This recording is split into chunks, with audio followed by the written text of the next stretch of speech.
isn't reopened. Dr. Tirthankar Patnaik, Director and Strategist Institutional Research at Religare Capital Markets Limited, is with us to take some questions. Dr. Patnaik, good morning. Great to have you here.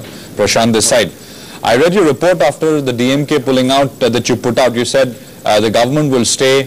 There are no worries on that front.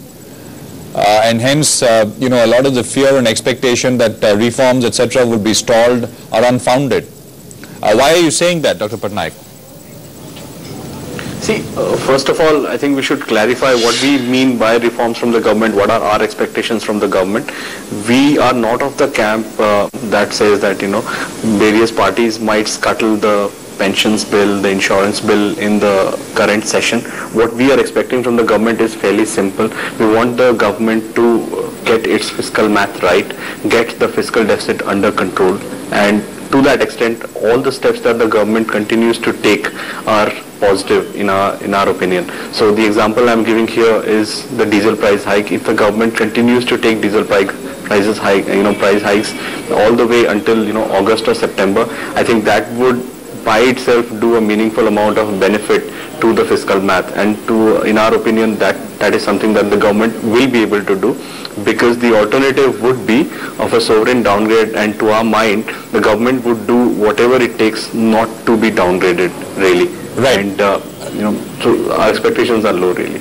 See, no, but one could also make an argument equally convincing that the government has done enough already to put off a rating downgrade for now, and hence now with politics taking center stage, things like diesel price hike, etc., would be on the back burner. The government, of course, is dependent on various regional parties for outside support, so it can't really go through with things like. And when you said that let's define reforms, I mean diesel price increase. I mean that's the top of the list, bigger than anything else. And then you got things like FDI and insurance, pension, etc. I mean, look, what the government does and what the government does not do in terms of political compulsions is not something that a credit rating agency would see.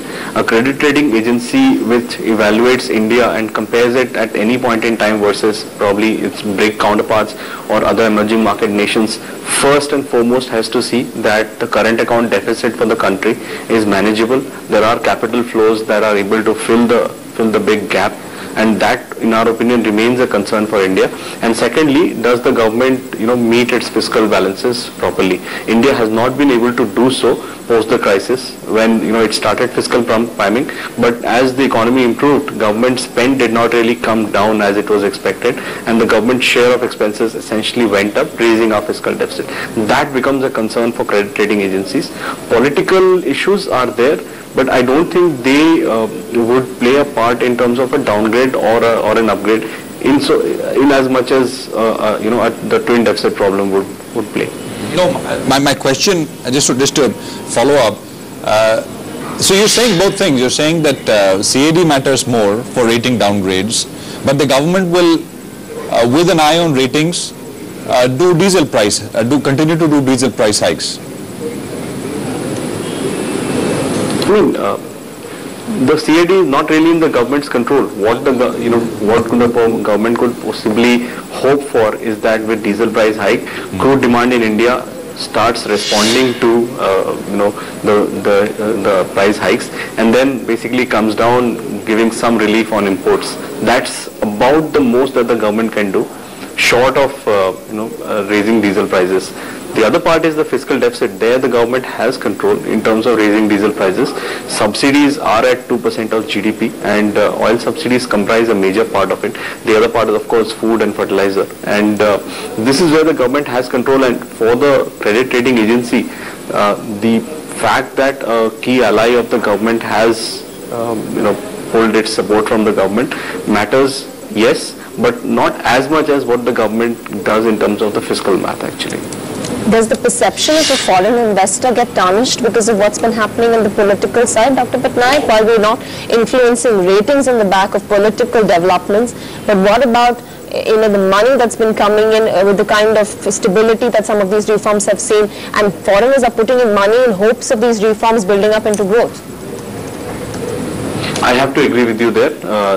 The event yesterday has had a negative impact on foreign sentiments and would pan out over the next couple of trading sessions, couple of weeks, as we'll see lower capital flows coming into India on the back of it, especially if the near-term political uncertainty continues. So yes, the foreign investor has taken this negatively. All I was suggesting was, if I'm a credit rating agency, am I looking at this as a significant negative in terms of a decision for a downgrade? Not really. How much would you read in terms of a market implication from the same? I think until the problem resolves itself, until the government really, is in a position to state that it has the numbers, and frankly, until the voices of a no confidence motion actually come out in the session, until then the markets will be in some level of imbroglio. Luckily for the government, we are going into recess for a period of about 2 weeks starting this week, and so to that extent, I think if the government gets its numbers right, and to its credit, many of the major parties have said that they are not in position for an election right now, all of which makes us believe that this could just pan out as a storm in a teacup. So political uncertainty translating into market uncertainty will remain for the near term, but nothing really negative. Few have voiced their opinion saying that why should the reform process stop because of this? DMK pulls out 18 ministers. Why should the UPA stall its reform process? Obviously, the leg room that they have with the kind of ransom that the others could put them through, like the SP or the other allies, but still the process cannot halt. It can go on even outside this. That's exactly the point. And the core reason there is, if they do not embark upon this process, India gets the first BRIC nation to be downgraded. The last time India got downgraded was about in the late 90s. We actually got upgraded to investment grade in 2007. It takes time for a nation from junk status to get upgraded to investment status, and with India's growth, it will not be a short journey. So the government will do what it takes. I'm not of the camp that believes that, with elections coming in next year, the incumbent government has little to lose with the downgrade politically. No, that does not happen. To us, reforms are a political compulsion, really. In a perverse way, Dr. Patnaik, is there any good in all of this? What is happening? I mean, so, the existing order will be, in a way, swept away sooner than expected, and something new will take its place. I don't know, if you're thinking about this in that sense. And this is all, of course, up in the air. Who knows who comes to power whenever elections are held.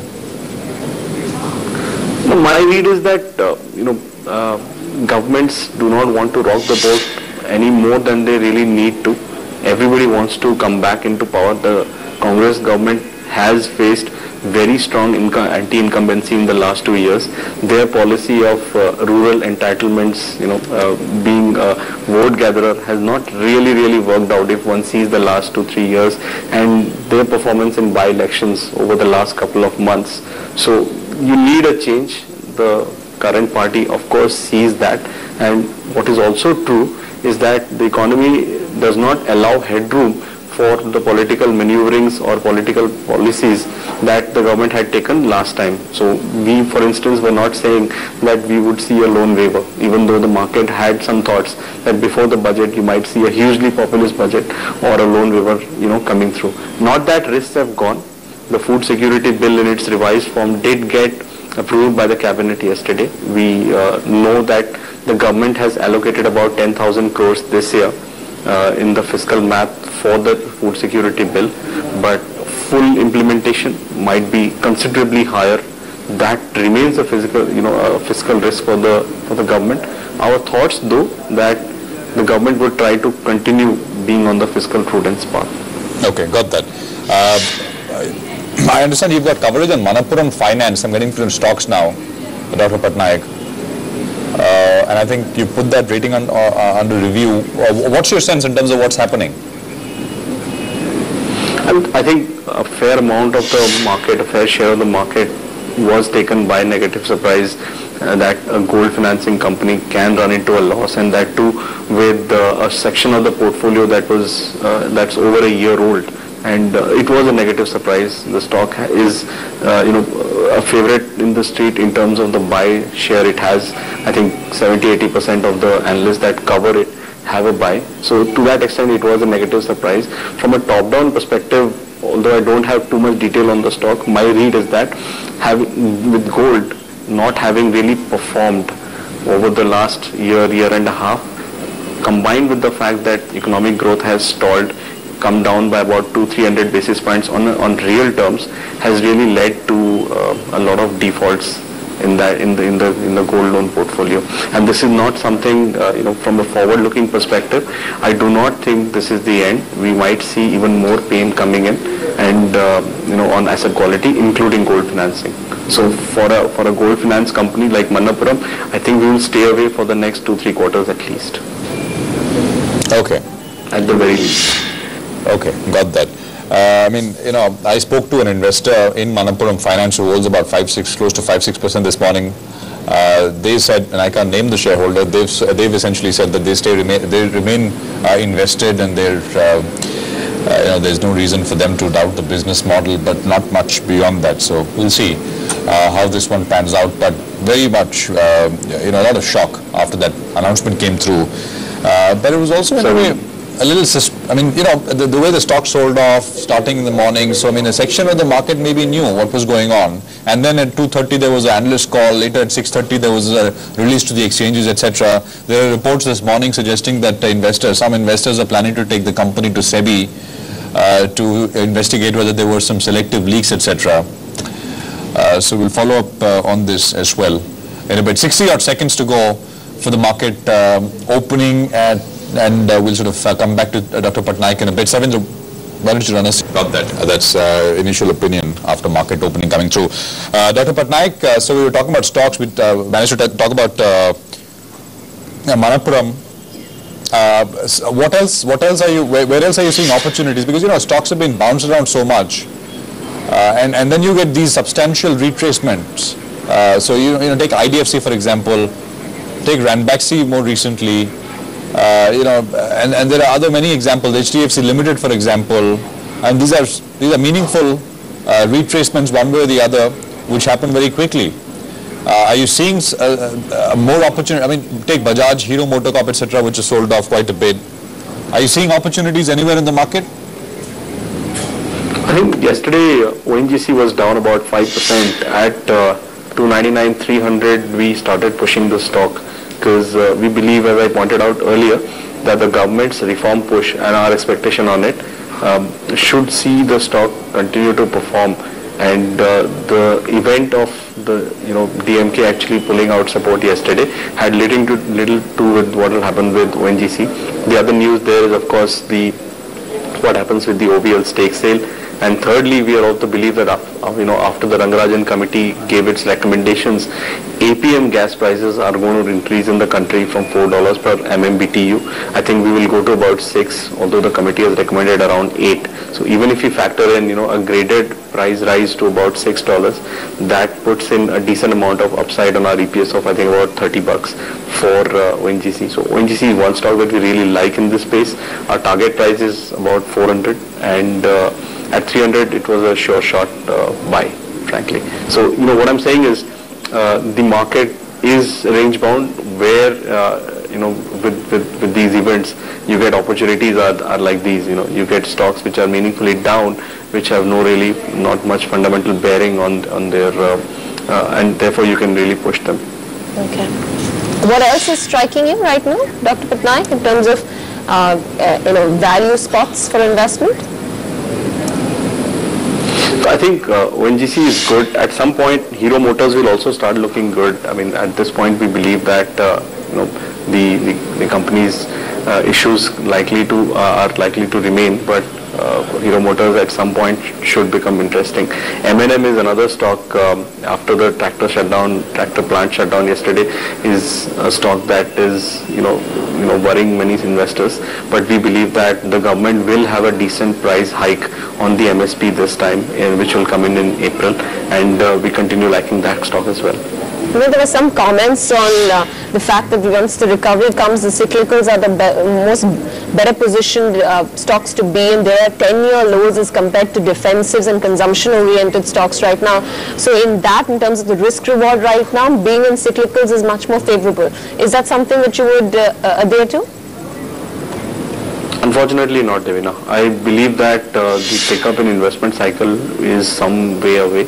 I think the street has to come to terms with the fact that economic recovery would take time. FY14 numbers have to be downgraded, and so do earnings. In the last 2-3 weeks, earnings growth for the Sensex for FY14 has been revised downwards from about 14% to about 7%, and my belief is that we are yet to see the bottom in that number. Remember, for FY13, around this time or about April in 2012, we had about 14% growth, and we ended up with 0% growth this year. With the the real GDP growth likely to remain at these levels, about 5.5%, one would not expect to see earnings doing considerably better. And with one major negative that FY14 will have over FY13 is that of lower inflation, and lower inflation is fairly negative for stocks. So one would see numbers which have to be revised downwards really. Okay, got that. Dr. Patnaik, pleasure chatting with you. Thanks very much for joining in and sharing your perspective with us. So the markets for themselves right now are fairly okay. You've got a few stocks that we'll be focusing on, the likes of Bharti Airtel, what's been happening in the banking space as well. Nifty is down 0.5% now, recovering from the lowest point of the day, but